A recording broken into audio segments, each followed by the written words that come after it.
오늘 말씀 제목 한번 따라하겠습니다. 남은 자의 비밀. 오늘 말씀을 읽다 보면 남은 자에 관한 이야기를 이렇게 말씀하는 것을 알 수가 있습니다. 사도 바울이 이방인 전도자로 택함을 받아가지고 이방인들에게 복음을 전했는데, 로마서는 로마에 있는 그 성도들에게 보낸 편지다. 그렇게 제가 서론의 말씀을 시작하면서 로마서를 시작했는데, 로마서 1장서부터 8장까지는 우리가 어떻게 구원을 받느냐, 오직 믿음으로 또 하나님의 의로 구원을 받는다. 이게 로마서 1장부터 8장까지의 결론입니다. 이제 그 9장서부터 11장까지는 그러면 유대인은 어떻게 될 거냐? 유대인은 다 버리실 거냐? 유대인들의 구원 문제는 어떻게 되나? 이런 것을 가지고 그 짧은 석장의 내용 가지고 이렇게 다룬 내용에 관한 말씀입니다. 그 로마서 12장 1절, 하나님께서 유대인을 버리셨다고 말할 수 있습니까? 절대로 그렇지 않습니다. 라고 지금 바울이 얘기하는 질문입니다. 나도 아브라함의 그 후손이요, 베냐민 지파요, 이스라엘 사람이다. 이게 무슨 얘기를 하는 거냐면요, 나 같은 사람도 구원받았다, 그 얘기하는 겁니다. 이 표현을 그냥 오늘날 표현으로 또 뭐 간증하는 분들의 표현으로 이게 옮겨서 말하면, 나 같은 사람도 내가 하나님의 구원받을 만한 그 내용이 진짜 없는데, 이야, 참 나 같은 사람 건져주신 하나님, 그 얘기를 하고 있는 겁니다. 사도 바울이 구원받았는데 한번 생각해 보세요. 사도 바울이 무슨 구원받을 만한 뭐가 있어서 뭘 예쁜 짓 해가지고 구원받았냐, 그런 얘기입니다. 예쁜 짓은커녕 아주 호박에다 쐐기 박듯이 그 하나님의 마음을 정말 아프게 하는 그 못된 일만 골라가면서 했는데, 하나님이 건져주셨잖아요. 그러니까 나 같은 사람도 건진받았는데 이스라엘 사람들한테 소망 가지라는 겁니다. 나같이 내가 누군지 알면 아마 깜짝 놀랄 겁니다. 그러면서 자기 간증을 하고 있는 겁니다. 유대인들이 사도 바울은 또 다 압니다. 유대 바울이 그렇게 뭐 이름 없는 사람이 아니에요. 유명한 사람입니다. 왜냐하면 가말리알 문화에서 공부했는데 공부 정말 잘했습니다. 아마 수석 좀 했을 거예요. 가말리알이라고 하는 그 율법사 밑에서 공부했는데, 당시 뭐 최고의 그 학자죠. 율법을 가말리알한테 배웠다 그러면 더 배울 게 없어. 그렇게 훌륭한 그 학자 밑에서 공부도 뭐 제일 잘했을 겁니다. 부동생으로. 그랬던 이제 바울이 그리스도인들을 잡아 죽이는 일에 앞장서서 그리스도인들을 잡아 죽이는 일에 아주 일 많이 했어요. 스데반 죽을 때도 그 보면 불질렀던 사람입니다. 제가 옷 받아가지고 옷 맡아 갖고 있으려니까 얼른 가서 돌 던지고 오시라고. 일로 주세요. 제가 옷 다 아직 이따가 잊어버리지 않게 잘 보관해 줄 테니까 다 저한테 맡기시고요. 저 나쁜 놈 죽이는 일에 얼른 가서 돌 던지고 오세요. 그리고 그 옷 받아줬던 사람이 바울입니다. 그러니까 참 이 사도 바울은 그 하나님이 이렇게 보고 계셨을 텐데 참 그 얼마나 참 마음이 아팠겠어요. 근데 오늘날도 그런 사람들 이렇게 많습니다. 무식해서 그런 건데 그 알았으면 절대로 그렇지가 않죠. 무식해서 그런 건데, 내가 증언하노니 그들이 하나님께 열심은 했으나 올바른 지식을 따른 것이 아니니라. 로마서 10장 2절 말씀. 그러니까 바울이 옛날에 열심은 있었는데 제대로 된 바로 알고 열심을 낸 게 아니어서 그 하나님의 의에 복종을 못했었던 적이 있다. 뭐 그런 얘기입니다. 또 하나님께서 미리 아신 이 자들, 자기 백성, 먼저 택한 자기 백성을 얘기하는 겁니다. 이스라엘은 택함 받은 사람들입니다. 이스라엘이 택함 받았다고 하는 거에 대해서는 뭐 더 이상의 해석이 필요하지 않아요. 하나님이 미리 택하신, 먼저 택하신 사람들이 이스라엘 사람들입니다. 근데 이스라엘 사람들이 먼저 택함 받았는데, 먼저 택함 받았으면 쭉 치고 나가야 되는데, 이게 쭉 치고 나가는 게 아니라 지금 보면 이방인들이 더 쭉 치고 나가는 것 같은 생각이 드는 겁니다. 이거 어떻게 되는 거야? 예수님께서 하셨던 유명한 말씀이 한 가지 있습니다. 먼저 된 자가 나중되고 나중된 자가 먼저 된다. 토끼와 거북이 얘기하는 것 같아요. 너무 우리가 앞서갔다고 자만할 것도 없고, 또 뒤에 좀 처졌다고 너무 낙심할 것도 없고, 순서는 언제든지 뒤바뀔 수 있다는 겁니다. 신앙생활 지금 잘하고 있다고 해서 끝까지 잘하면 그건 더할 나위 없이 좋은 일인 거죠. 그러니까 지금 잘 달려가고 있다 그러면 끝까지 농론하시기를 주님으로 축원합니다. 그러니까 내가 지금까지 잘 달려왔어. 그러면 경주가 끝났냐? 그러면은 이제 천국 가시는 거니까, 이제 마감 시간 됐으니까 만세 불러도 되겠지만, 사실은 임종 순간에도 만세 부를 수 없을 때가 많아요. 마귀는 죽는 순간에 와가지고 막 흔들 때가. 그래서 제가 아는 어떤 목사님은 막 마지막 순간에 하나님이 얼마나 급한지 막 환상을 통해서 중보를 요청하고, 그래서 우리가 산에서 기도하다가 갑자기 그 목사님 돌아가실래나 봐. 우리 한 사람하고 둘이 기도하다가 갑자기 그 목사님 돌아가실래나 봐. 그래서 딱 기도했는데 밤이 또 한밤중인데 전화해서 물어볼 수도 없고, 그래서 내일 새벽에 전화가 오면 돌아가신 거다. 아니나 달라요. 아침 딱 동력 뜨니까 전화가 따라와서 제일 궁금한 게 언제 돌아가셨냐야. 언제 돌아가셨냐고. 그랬더니 우리가 딱 중보한 그 시간에 어떻게 돌아가셨냐 그랬더니 목사님이 마지막에 막 온 힘을 다해서 마귀들을 물리치시고 싸우시다가 가셨다. 하나님이 같이 기도하던 목사님이었는데 우리 중보기도가 좀 필요했나 봐. 그래서 우리가 막 그 시간에 세게 기도했는데, 그래요. 오늘 마지막 순간까지도 마귀가 그 영혼을 잡아가려고 막 전쟁을 극렬히 할 때가 있는데, 그러나 천국에 딱 입성하면 이제 마감 친 겁니다. 끝난 거야. 승리한 거죠. 그때는 만세 불러도 돼. 그러니까 오늘 우리가 신앙은 절대로 중간 평가하지 마라 이런 말이 있습니다. 지금 아직도 달리고 있는 중이면 야 내가 지금 잘 달리고 있다 이런 소리 하지 말라는 거예요. 잘 달릴지 안 달릴지 가봐야 알지 끝까지. 그래서 구원에 관한 말씀도 우리가 이렇게 생각할 때 저런 사람이 구원받겠어 그런 소리 하지 마세요. 그건 어떻게 알아? 하나님이 한순간에도 바꿔가지고 강도도 구원시키는데, 강도가 십자가에 달려서 예수님 만나가고 구원받을 줄 누가 알았어요? 아무도 몰랐습니다. 근데 오른편 강도가 오늘 네가 나와 함께 낙원에 있으라고 구원받았다고 하나님이 아주 보증수표 끊어줬잖아요. 그러니까 평생 못된 짓만 하다가도 마지막 순간에 주님을 위하여 변론하고 주님을 위하여 마지막에 일하고 인생을 마감하는 그런 사람도 있다. 그러니까 바울이 나 같은 사람도 구원받았는데 하나님 이스라엘을 버리겠냐? 하나님 이스라엘 안 버린다. 그리고 이스라엘 사람들에게 나를 보고 소망을 가지세요. 하나님 버리시기 하겠습니까? 그러면서 지금 하고 있는 말씀입니다. 이사야서를 여러분이 읽다 보면 이사야서에 유명한 말씀이 몇 가지 나오는데 그 중에 하나가 뭐냐면 남은 자의 사상입니다. 하나님께서 바벨론의 이스라엘 백성들을 전부 다 포로로 붙잡아 가실 때 그때의 상황을 이렇게 하면서 하나님은 남겨두신 자가 있다라고 한 얘기를 이사야가 합니다. 오늘 말씀에는 그 남겨둔 사람이 누구냐? 엘리야 때를 한번 생각해 보자. 그러면서 지금 엘리야 때를 얘기하는 겁니다. 엘리야 때 엘리야가 뭐라고 지금 기도하냐면 하나님 주의 선지자들을 죽이고 주의 제단을 헐어버렸고 나만 남았습니다.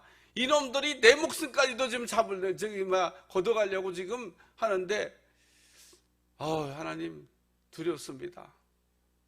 우리가 숫자가 많으면요 힘이 생깁니다. 힘.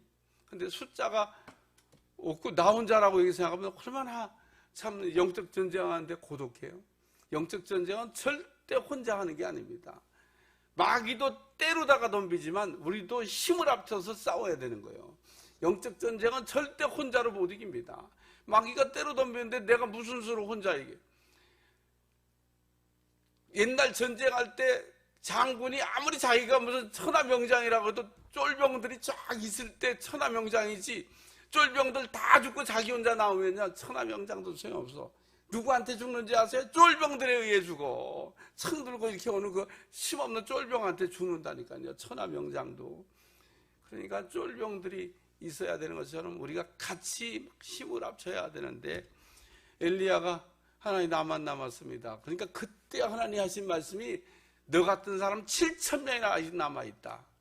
하나님이 그 엘리야 시대 때 엘리야가 그냥 생각할 때 이제는 의인이 없다, 의인은 나 혼자다 이러고 얘기할 때 의인이 너 혼자 아니고 7,000명이나 남아있다고 얘기하셨는데, 오늘도 우리가 악한 세상을 이렇게 보면 이게 뭐 예수 믿는 사람 뭐 이게 어디 다 그냥 날라리 갖고 다 막 그렇지만 하나님의 남은 자가 하나님 숨겨놓은 비밀 병기가 남아있는 줄로 믿습니다.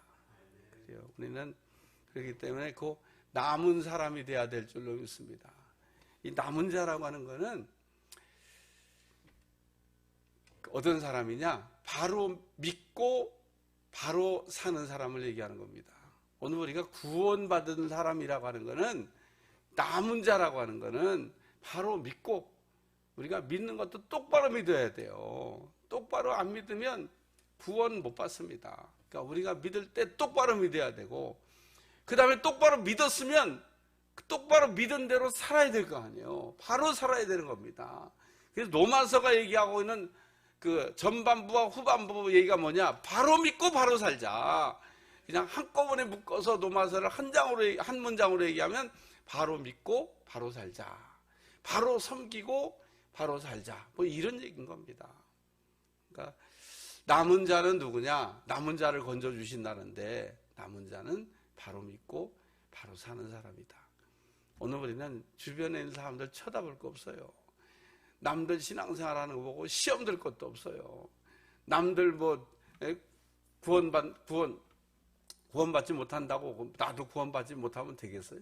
우리가 그런 게 아닌 겁니다. 신앙은 개인적인 거지, 그냥 묶어가지고 하나님께서 그냥 패키지로 한꺼번에 구원해 주시고, 대한민국은 그냥 한꺼번에 건져 주시고, 미국은 한꺼번에 이런 거 없어요. 미국에서도 남은 자는 건진받을 거고, 미국에서도 남은 자에 해당되지 않는 사람들은 구원 못 받는 겁니다. 엘리야 때 남은 자가 7,000이라는데 이 7,000명에 대해서 제가 한번 설명한 적이 있어요. 내갑자손일 거다 이거. 응?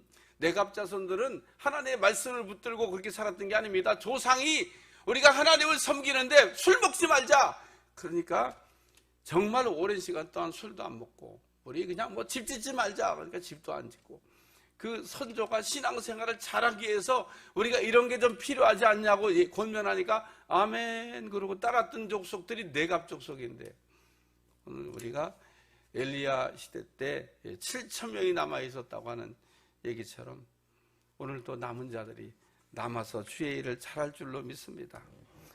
두 번째는 그 은혜로 건질 하나님이라고 하는, 하나님이 그 건지시는 것은 행위로 말미암은 것이 아니고 은혜로 건지는 거다. 아주 그냥 분명하게 바울이 구원을 우리가 어떻게 받는 거냐, 우리가 뭔가 그냥 일을 많이 해서 우리의 의로 구원받는 거냐, 율법 다 지키면 구원받는 거냐, 그런 거 아니라는 겁니다. 이 구원은 유대인이든 이방인이든 간에 은혜로 되는 거다. 하나님이 이렇게 우리에게 주시는 은혜가 있는데 그 은혜를 그냥 받아들이면 되는 겁니다. 우리는 사랑받을 줄 모르는 사람들이 가끔 종종 있어서 걱정인데, 하나님이 우리를 이렇게 사랑하신다고 그러는데, 우리가 하나님이 사랑하신다고 할 때 제가 무슨 자격이 있나요? 아유, 제가 뭐 한 게 있나요? 제가 받을 수가 있나요? 뭐 이러고 얘기하는 분들이 있어요. 우리가 그렇게 이야기하면 안 됩니다.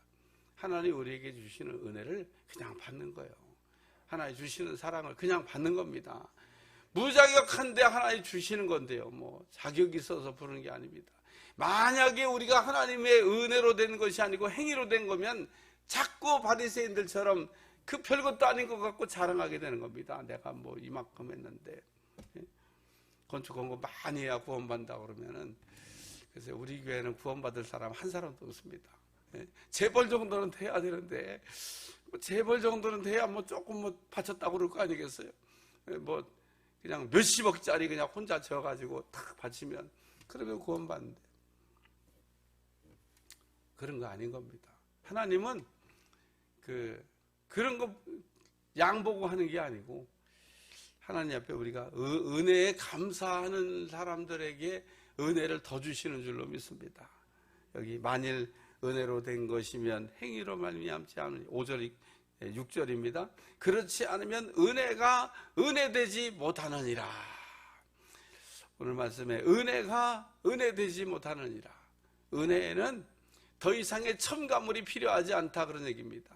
우리가 하나님의 구원받는 거 오직 은혜라는 겁니다. 자, 그래서 구원에 관한 말씀을 생각할 때 우리가 좀 잊어버리지 말아야 될 게, 다 구원받는 거냐? 다 구원 안 받습니다. 왜 다 구원받지 않냐? 다 구원받는다는 것은 성경적 얘기가 아니기 때문에, 다 구원받는다는 얘기는 성경에 그렇게 얘기하고 있지 않아요. 성경에 말하고 있는 답은 딱 한 가지입니다. 누구든지 주의 이름을 부르는 자는 구원을 받는다. 이게 성경에 말하고 있는 구원에 관한 정답입니다. 택한 사람 뭐 받냐? 택한 사람이 뭘 구원받아요? 그러면 이스라엘 다 구원받아야지, 택한 백성인데. 안 구원받잖아요. 다 남은 자만 구원받는다고 얘기하잖아요. 그러니까 다 구원받는 것도 아니고, 택한 백성이 구원받는 것도 아니고, 누구든지 주의 이름을 부르는 자는 구원을 받는다. 구원에 관한 말씀을 정리하면서, 구원은 어떻게 받는 거냐? 은혜로 받는 거다. 구원은 행위로 받는 게 아니고 은혜로 받는 거기 때문에, 은혜를 받은 사람은 은혜로 구원받는다. 잊어버리지 않기를 축원합니다. 그래서 하나님의 구원의 그 원칙은, 은혜 받은 사람은 다 건져주신다. 그리고 은혜로 받는 사람 다 건져주신다. 세 번째는 반드시 건질 하나님이라. 하나님은 건져주신다는 얘기를 하면서, 남은 자는 반드시 건진다는 겁니다. 이스라엘에서 다 넘어진 것 같은데, 다 넘어진 거냐? 그런 거 아니라는 겁니다. 이스라엘의 넘어짐으로 인하여 이방인이 구원을 받게 됐다. 아니, 이스라엘의 잠깐 이렇게 넘어짐으로 인해서 이방인들이 이렇게 구원을 받았다 그러면, 하나님이 이스라엘 백성들은 얼마나 건져주시겠냐? 그 얘기를 아주 반어법적으로 바울이 지금 하고 있는 얘기를 하는 겁니다. 그래서 7절부터 12절까지는 바울이 막 여러 가지 얘기를 하고 있는데, 이 말씀을 한마디로 줄이면, 이방인도 이렇게 건져주셨는데 삐끗하고 넘어진 것 같지만 유대인들을 버리시겠냐? 이스라엘 백성, 자기 백성을 버리시겠냐? 그렇지 않을 거다. 하나님이 건져주실 것에 대한 소망을 나는 갖고 있다. 그러므로 바울이 아주 그냥 강변해서, 나 같은 사람도 건진받았는데 하나님이 은혜로 다 건져주실 거다 라는 얘기를 이야기하고 있습니다. 그래요. 그러므로 누가 저런 사람이 구원받겠어? 또 우리가 이런 얘기는 함부로 하지 말아야 될 게, 구원의 섭리는 하나님만 갖고 있는 거고 하나님의 결정권이기 때문에, 구원받았다 안 받았다 우리가 판단할 이유도 없다는 겁니다. 왜? 그건 하나님 앞에 가봐야 돼. 구원받았다 구원 못 받았다 하나님의 고유 권한입니다. 그러므로 우리는 은혜로 건지시는 하나님 앞에 감격하고 또 감사하는 여러분들이 되시기를 축원합니다. 하나님, 오늘도 남은 자는 건져주실 하나님을 믿습니다. 오늘 남겨두신 사람, 또 은혜로 구원받을 사람, 또 반드시 건질 사람이 있음을 우리가 생각하며 감사하며 오늘을 보냅니다. 축복된 하루가 되게 하시고 주의 은혜 가운데 복된 날 되게 하여 주옵소서. 특별히 추수감사주일입니다. 풍성한 은혜가 넘쳐나도록 축복해 주옵소서. 예수님의 이름으로 간절히 기도하옵나이다.